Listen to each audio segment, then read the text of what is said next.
YouTube, and how are you doing today? I just want to share with you some of my methods. They're pretty much, I would say, the same as everybody else's. What we're going to talk about today is 9mm. There we go. How to take it from range brass to something along the lines of finished. Okay, so we're going to talk a little bit about that today. There's all kinds of ways to load 9mm brass, 9mm ammunition. Let's talk about some dimensions. Okay, so the length of the case should be .754. That's the maximum. So we're going to check that. With 9mm, it's almost always going to be right. Alright, so that's within. We don't have to trim these. I've never honestly trimmed 9mm brass before, so I don't know if that's if I've been lucky or what the deal is, but I have this whole box and I have lots more than this, but I've never had to trim any of it. So let's talk about lubrication. Case lube. There's so many people that hate this stuff. So many people. And I'll be honest with you, I've loaded everything from 9mm, I think that's the smallest I've done, all the way up to 30-06, and I've never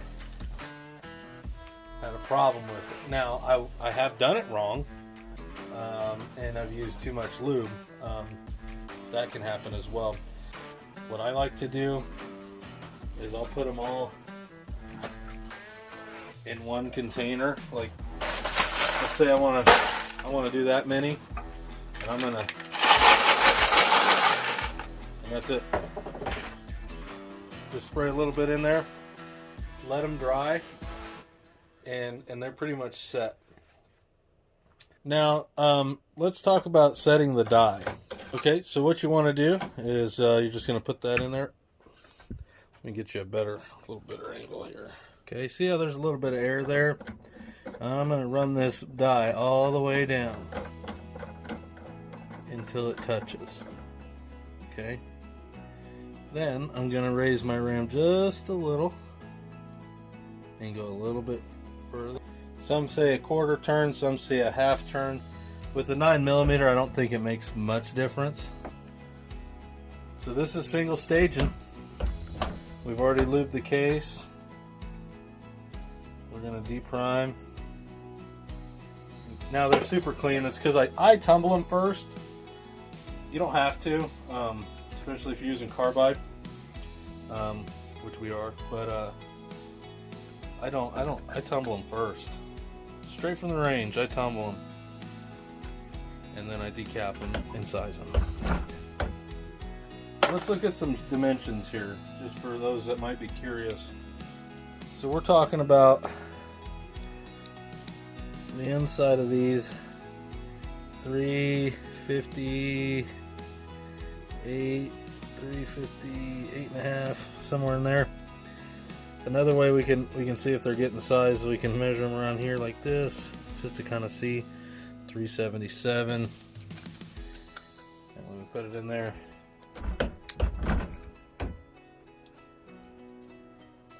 we can see here 352, 353. You can check them here like this too. You can tell that it's smaller. We can't load these straight away. We have to do some other processing. So, in order for this to accept the bullet, we're going to have to prime it and bell the case mouth. So that's step one. Now we're going to move to step two. There's several different ways that you can prime a case. There's this style and different variations of it. You have ones that'll like self-feed the primers and all that. So there's this one. You've got one of those ram primer set. Okay, and then there's the progressive presses. which they have a priming stage. This press that I have here has a priming stage. So I'm going to try to run through as many different ways of priming these and some of the pros and cons that I find. We'll go over that real quick. This is the way I primed my cases forever. This is how I did it. I used a ram primer. So you just want that protruding just a little bit, and then you're going to lock it down. Okay. One of the benefits to this style of priming setup is that it's very consistent. Okay, so we'll go ahead and feed this primer. It just sets it. So now we're going to check it, and we're protruding a little bit, so we're going to want to push this, run this down just a little, and we're going to push on this again.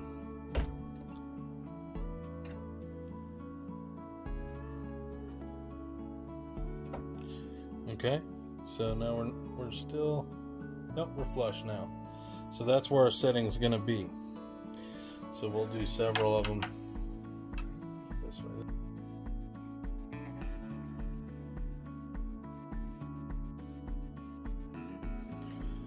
Okay, so if you have one of these Hornady lock and load classic loaders, it's got a priming stage built into it. You just put a primer in there, and you can run it down. Now, one of the added benefits to it being right on the press is you can use an expander. So now you can bell your case mouth, if you will. There's a couple ways to do that. One way is to use an expander, like a Lee expander. And all this is it's kind of built like a seating die, and it's got these things that you put in there. So when using this expander, I guess this one goes in first, then that one like that. That way you have some adjustability.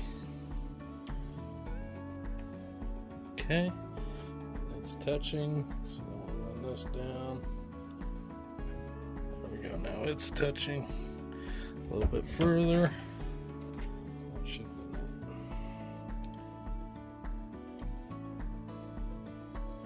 I'd like a little bit more. Let's try that. Okay, perfect. So it just sat right in there. We're going to take off that taper or that belling. We're going to smooth that back down when we seat the bullet. But for right now, that's perfect. So the way we would do this on this stage is go ahead and load your case up in there. Put your primer in there.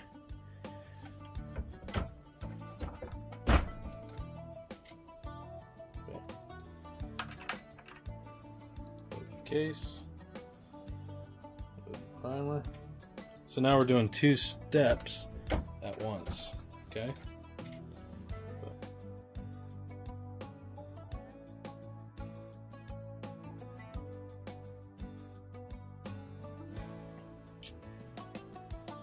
I kind of like that way for a single stage press.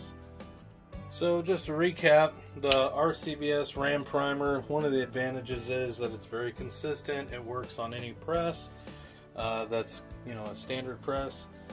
Some of the disadvantages is that it's really slow and finicky and hard to set up. But once it's set, it's good to go. Using the press priming that, like the Hornady press comes with a priming stage, that's pretty good. That's a ideal scenario because we can get a twofer out of that. Now we're going to talk about hand priming and the Lee bench prime. Those are two they're similar in how they prime. So let me grab some more primers here. Small pistol. There it is. Keep your primers in a dry box. It's the best thing you can do. I know these are kind of scarce right now, but alright. So to do the hand primer, it's not really any different than the Ram Prime, except it's all right here. So you just set that guy in there like that. Set it in there. Set that back there. Give it a whirl. This is a very common way to do it. Some of the newer hand primers, they've got the case feed already built into it. This is an aluminum case. I don't like that. Moving on. Okay. So it's pretty much that simple. This is something you could do while you're watching TV in the living room. Very simple. And then the bench prime. This kind of works like the new hand primers, except it's on a bench. I like this one. This Lee bench prime is pretty fast. I imagine it's similar to using the hand primer. The fastest way to do it is by belling the case mouth and priming it on the press. If you can do that. Not every setup is going to be able to do that, okay? This Hornet is kind of unique that way. Now that we've gone through and primed everything, we'll talk about measuring out powder and getting powder in these cases. So here's what I'm going to say. There's a whole bunch of different kinds of powders you can use, especially for 9mm. Choose what suits you best. I mean, try it out. You're going to have to kind of figure your own way as far as a propellant goes. But what I like to use is, I like Universal. It's a Hodgins. I also like Long Shot for 9mm. Unique is also something I use. So let's talk about the cheapest way to do that. So let's say we're using Unique. Okay. How are we going to get this Unique in here? We can just kind of open this up and sprinkle. No. Okay. So we're not going to do that. So here's a kind of an old school way. This is man, I've had this forever. It's been in my toolbox forever. So let's see what size. We can look up what size. One of the drawbacks to this is it's not going to have a chart for everything, but it's volume. So all you really have to know is what volume you're going for. We see 4.6. That's a 0.5 cc cup. So we'll just grab that, and it's a little tiny guy right there. But for this, we're going to use simple. Just enough to get to it. That'll load a lot of 9mm, folks. So we're trying to get 4.6, and how we're going to do this by getting as much as we can in here. 4.4. Okay, so that would be an acceptable amount of Unique to go in a 9mm to shoot it. We want a little bit more, but if you didn't have a scale or anything, that's a totally acceptable amount of powder. It's not going to be super consistent. This is a volume type of powder measure.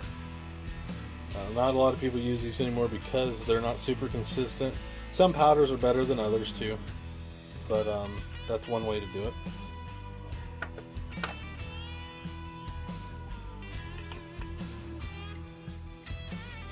So another way that we can use a powder drop. So this is how I prefer to do it. Okay, so we take our powder measure, and with the powder measure like this, you're going to want to fill it up. And it doesn't matter if you're using loading 9mm or 30-06s with this Lee powder drop. That's just the way they like to function.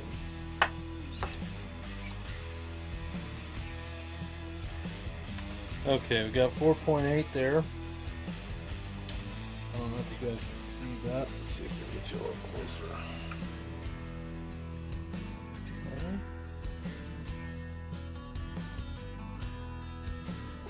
4.95. Okay.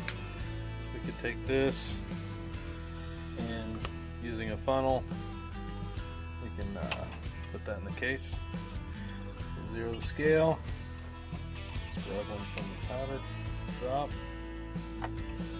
So we're intentionally doing a shorter pour so that way we can dial it right in.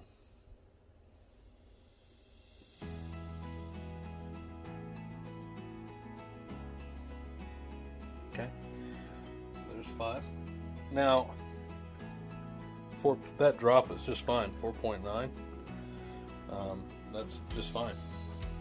So these have been sized, primed, and case mouth belled, and now they're ready to be filled. Now, one of the problems with this type here is that it's too short with these 9 millimeters. So I have to put it almost takes up the whole 9. So, but that's where that powder through would be nice to have. But we're just going to do that over and over again.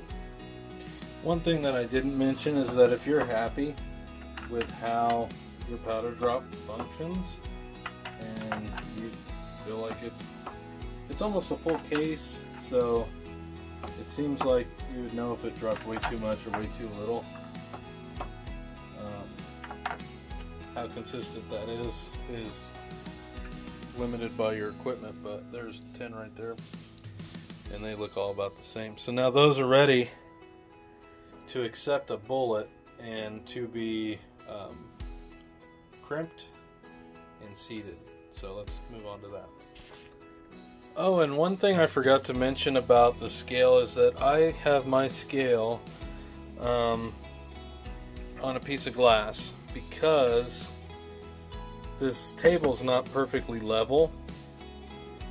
It's not even close really, but what I've done is I've used hot glue to level this pane of glass both directions, so it's level on both this way and this way. It's level to the world, and I used hot glue to get that happen, and this is as flat as surface I can find, and that's how I like to have my scale. I found that it makes for much more consistent measurements. You know, I've heard people, oh, I've had bad luck with this scale or that scale or whatever, and they don't even know if it was on a level surface. So you can see that just by tilting that up, okay, that changes it, and then I lay it back down. So whether it's level, you know, it's saying that it's light. So it has to be level for it to function correctly. If you don't have your scale leveled, you're doing yourself a disservice, because I don't know how accurate they are if they're not level. So before we get to seating these bullets, the handiest thing to know right now is what kind of bullet you're going to use. We're going to use these 115 grain full metal bracket bullets. I like them for demonstration purposes. So the next thing that we're going to want to do is we're going to want to know our overall length. So I come up with 1.125 is going to be our bullet seating depth that we're going for today. Okay, so we're going to run this die down. So this is going to do two things for us. This is going to seat our bullet, and it's also going to do the finish crimp on it. So what I like to do is I like to set that just touching. Okay, I back this part out. I'm gonna take a factory case, one that's already been made. Let's test this one, see if this is gonna be close. We want 1.125 1.5. That's what this one is. So we're going to see if the crimp is set properly. So that's where that bullet's going to be. That's where that crimp is. Okay, so we're going to back the crimp down a little bit. See how much this moved our bullet.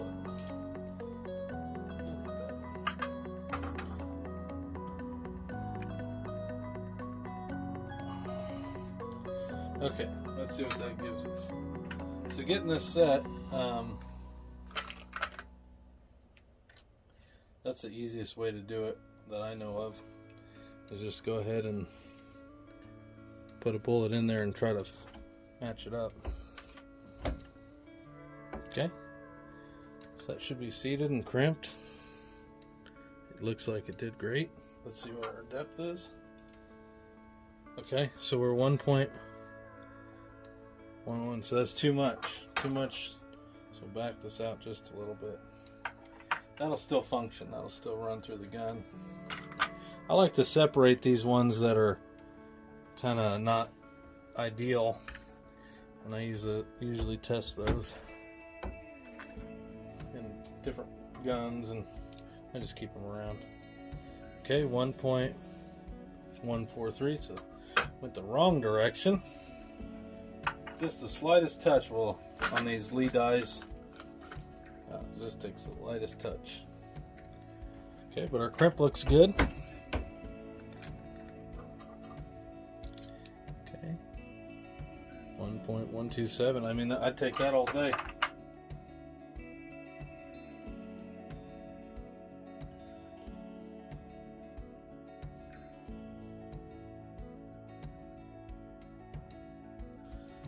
Well, we've taken range brass, range scrap, and turned it into something functional again. 9mm reloads. I commend you on being interested in reloading or reloading yourself. If you have any questions that I can try to help answer, I will. I appreciate you guys, and if you think of anything that I can cover, let me know, and I'll do my best. Thanks a lot, guys. Have fun.